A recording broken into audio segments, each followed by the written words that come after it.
worlds we're going to direct players to, we're going to try to make sure that there's a lot of variety, that they get to see all the different aspects of the Star Wars galaxy and of what our game has to offer. The first thing that the writing team does is we look at the planet and we figure out what is the story of this place, what's going on, who are the people that live here, what's the conflict of this world. We envision how the players run through the world, what they see first, their first moments on the planet, and then we have to guide the player through the experience. The player always needs to know where to go. They also need to know where they can explore, where they can go off the beaten path. Korriban is a place with its rules and structures, and the players get to choose how to act. Do they try to be a good person in a bad situation, or do they seize on to this quest for power and use that to become the top of the pack?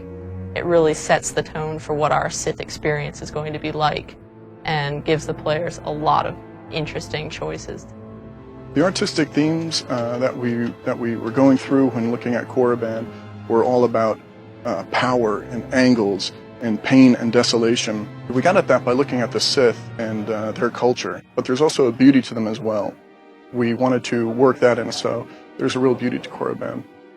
I've had the most fun working on Korriban, the Valley of the Dark Lord, because it was this giant excavation site where you have tombs on each side that you can explore, and all the ruins, all these statues, rubble, everything that we got to play around with.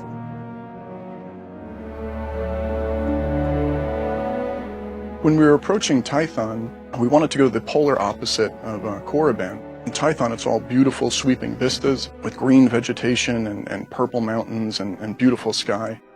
We also added in a lot of ruins and ancient architecture there as well, because it's the ancient homeworld of the Jedi that they were coming back to. This is an unexplored place. It's ancient. It's where the first Force users in the galaxy congregated and built a civilization, and eventually degenerated into war between light and dark. So there are remnants of this war everywhere. Players are going to find them, and it's going to be very dangerous. Hutta presented a lot of new opportunities because on Korriban and Tython, they're a little more austere environments, not quite as infrastructure is built in there.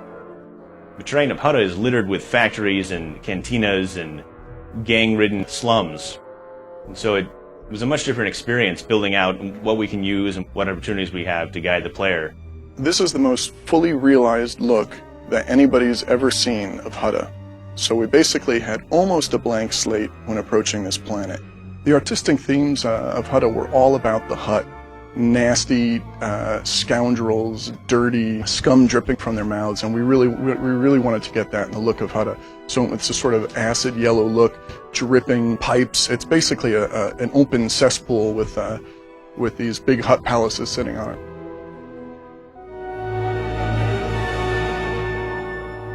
Ord Mantell is cluttered with burning debris and pockmarks from missiles all over the terrain, and you never quite feel safe in this planet. You always feel like you're running from one shelter to another. So in Ord Mantell, there's a lot of opportunities to have vista shots because it's an island environment where there's stretches of water and an enemy base built on an island, or a structure of volcanic rock just sitting out there. It is a planet full of thieves. There are people who will steal your starship if you're not careful. They will steal medicine, they will steal food, supplies, guns, everything they can get their hands on. It's a desperate world full of desperate people who are trying to survive and are willing to prey on each other in order to do so. As an environment artist working on these huge planets, it was a lot of fun making sure the planet looked as real for the players so they could enjoy. People probably won't notice all these little subtle details that we actually painstakingly place. That's what makes it fun. Every one of the worlds in our game is going to feel incredibly unique. You're going to fight enemies that you won't find anyplace else. You're going to see things that you won't see anywhere else. It's not just about the terrain or the environment or the creatures. There's a distinct feeling to each planet that makes it special and makes it a place that you're excited to go adventuring through and that you'll want to go back to again.